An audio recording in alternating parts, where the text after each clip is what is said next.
Bonjour, chers étudiants et étudiantes de l'année scolaire première année baccalauréat sciences humaines. Ce jour-là, on va étudier une partie du cours de SVT concernant les maladies sexuelles transmissibles. Pour le plan de travail, on va premièrement donner une petite définition de cette partie du cours, puis on va citer quelques maladies sexuellement transmissibles, comme par exemple la blénorragie, l'hépatite B et le sida. Et enfin, on va donner une petite conclusion de cette partie du cours.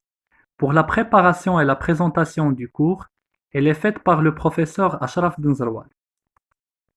Les maladies sexuelles transmissibles sont dues à différents micro-organismes, comme les bactéries, les virus, les champignons ou les parasites, et se transmettent lors des rapports sexuels. C'est ça le plus important.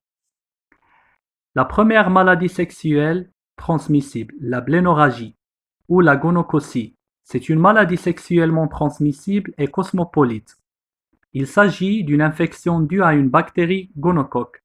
Il s'agit des plus fréquentes maladies infectieuses sexuellement transmissibles avec par exemple 15 000 cas annuels de gonococcie en France.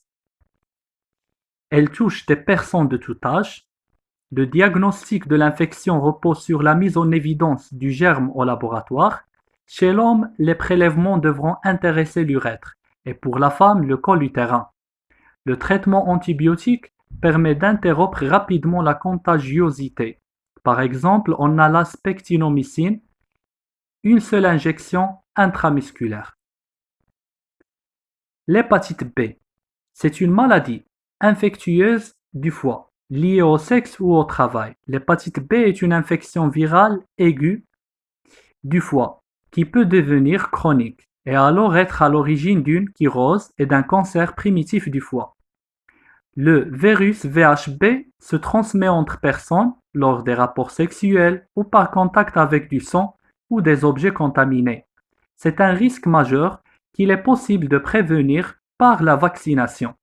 À ce jour, 5 virus capables de provoquer une infection et une inflammation du foie. Ces virus sont désignés par des lettres A, B, C, D et E et diffèrent par leur mode de transmission et leur agressivité. L'hépatite B se propage par exposition de la peau ou des muqueuses et par le biais de la salive, des écoulements menstruels ou des sécrétions vaginales et du sperme. Pour le traitement de la maladie, il y a deux types de médicaments. Le premier médicament, c'est l'interféron. C'est une molécule qui est présente naturellement dans l'organisme et qui a pour rôle d'augmenter les réponses du système immunitaire lors d'une agression comme c'est le cas dans l'hépatite B. Le deuxième médicament, c'est les antiviraux. Ce sont des molécules antivirales utilisées sont des analogues nucléosidiques qui agissent principalement en empêchant la synthèse de l'ADN du virus de l'hépatite B. La dernière maladie sexuellement transmissible qu'on va citer dans cette partie du cours, c'est le sida. Le sida correspond à une maladie infectieuse se caractérisant par une réduction progressive du système immunitaire, notamment d'un certain type de globules blancs, c'est les lymphocytes CD4. Le sida est causé par un virus appelé le VIH, c'est-à-dire virus de l'immunodéficience humaine. La transmission de VIH nécessite un contact rapproché des muqueuses ou de plaies ouvertes de la peau, avec des liquides corporels comme le sang, le sperme, les sécrétions vaginales, le lait maternel. La gravité des symptômes du sida est principalement liée au nombre de lymphocytes CD4. Une prise en charge médicale est essentielle.